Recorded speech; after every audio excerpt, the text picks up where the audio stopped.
ಬೋವಿ ಸಮುದಾಯಕ್ಕೆ ನೂತನ ಸಂಪುಟದಲ್ಲಿ ಸಚಿವ ಸ್ಥಾನ ನೀಡುವಂತೆ ಇಮ್ಮಡಿ ಸಿದ್ದರಾಮೇಶ್ವರ ಶ್ರೀಗಳು ಮನವಿ ಮಾಡಿದ್ದಾರೆ.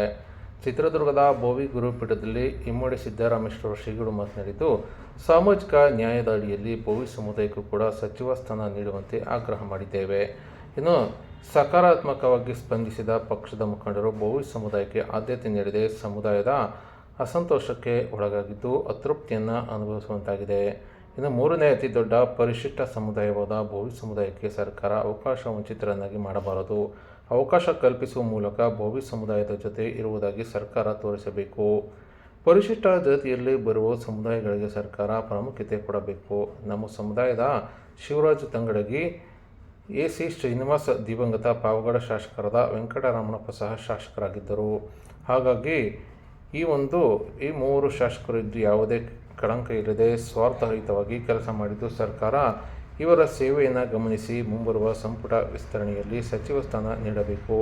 ಇನ್ನು ಮುಖ್ಯಮಂತ್ರಿ ಡಿ.ಕೆ. ಶಿವಕುಮಾರ್ ಅವರು ಹಾಗೂ ಸಿದ್ದರಾಮಯ್ಯ ಅವರನ್ನು ಸಹ ನಾವು ಭೇಟಿ ಮಾಡಿದ್ದೇವೆ. ಈ ಬಗ್ಗೆ ಒತ್ತಡ ತಂದಿದ್ದು ಸರ್ಕಾರ ಈ ಬಗ್ಗೆ ಗಮನಹರಿಸಿ ನಮ್ಮ ಸಮುದಾಯಕ್ಕೆ ಪ್ರಾಮುಖ್ಯತೆ ಕೊಡಬೇಕೆಂದು ಇಮ್ಮಡಿ ಸಿದ್ದರಾಮೇಶ್ವರ ಶ್ರೀಗಳು ಆಗ್ರಹ ಮಾಡಿದ್ದಾರೆ. ಭವಿಷ್ಯದ 8 ವರ್ಷಗಳು ಇಲ್ಲಿಂದ 8 ವರ್ಷಗಳು ರಾಜ್ಯದಲ್ಲಿ ನೆಲೆಯೂರಬೇಕೆನ್ನುವಂತಹ ಆಲೋಚನೆಯನ್ನು ಈ ವಾರದಲ್ಲಿ ಹೆಚ್ಚು ಪ್ರಸ್ತಾಪ ಮಾಡಿರೋದನ್ನು ನಾವು ಗಮನಿಸಿದರೆ, ಅದಕ್ಕೆ ಪೂರಕವಾಗಿ ಪರಿಶಿಷ್ಟ ಜಾತಿಯಲ್ಲಿ ಬರುವಂತಹ ಪ್ರಮುಖ ಸಮುದಾಯಗಳಿಗೆ, ಅದು ಬೋವಿ ಆಗಿರ್ಬೋದು, ಬಂಜಾರ ಆಗಿರ್ಬೋದು, ಪ್ರತಿಯೊಬ್ಬರಿಗೆ ಅವಕಾಶವನ್ನು ಮಾಡಿಕೊಡೋದ್ರ ಮೂಲಕವಾಗಿ ತಮ್ಮ ಸ್ಥಾನಗಳನ್ನು ಕೂಡ ಭದ್ರಪಡಿಸ್ಕೊಳ್ಳೋದಕ್ಕೆ ಒಂದು ಕಿವಿ ಮಾತನ್ನು ಕೂಡ ಈ ಮೂಲಕ ನಾವು ಹೇಳ್ತಿರುವಂತಹದ್ದು. ಈ ಹಿನ್ನೆಲೆಯಲ್ಲಿ ಈಗ ಸಮುದಾಯದಿಂದ 3 ಜನ ಶಾಸಕರಿದ್ದಾರೆ. ಕನಕಗಿರಿ ಕ್ಷೇತ್ರದಿಂದ ಶಿವರಾಜ್ ತಂಗಡಗಿಯವರು ಇದು 3ನೇ ಬಾರಿ ಅವರು ಸಚಿವರಾಗಿ ಪ್ರಮಾಣ ವಚನವನ್ನು ಸ್ವೀಕರಿಸಿದರು. ಅತ್ಯಂತ ದಕ್ಷತೆಯಿಂದ ಕಾರ್ಯನಿರ್ವಹಣೆಯನ್ನು ಕೂಡ 3 ಬಾರಿ ಕೂಡ ನಾವು ಮಾಡಿರುವಂತಹದ್ದು. ಯಾವುದೇ ಕಳಂಕವಿಲ್ಲದೆ, ಯಾವುದೇ ಕಪ್ಪು ಚಿಕ್ಕಿಲ್ಲದೆ, ಸರ್ಕಾರಕ್ಕೆ ಯಾವುದೇ ರೀತಿಯಾಗಿರುವಂತಹ ಧಕ್ಕೆನ ತರದೆ ನಿರ್ವಹಣೆ ಮಾಡಿರುವಂಥವರು ಕೂಡ ನಮ್ಮ ಸಮುದಾಯದ ಪ್ರತಿನಿಧಿಯಾಗಿದ್ದಾರೆ.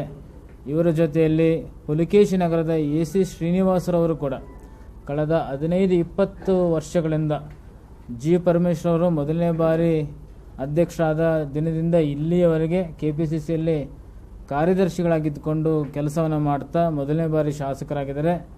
ಅಂಥವರು ಕೂಡ ಪಕ್ಷದ ಸೇವೆಯನ್ನು ತಾವು ಏನಂತ ಮಾಡಿ ತೋರಿಸಿರುವಂತಹದ್ದು.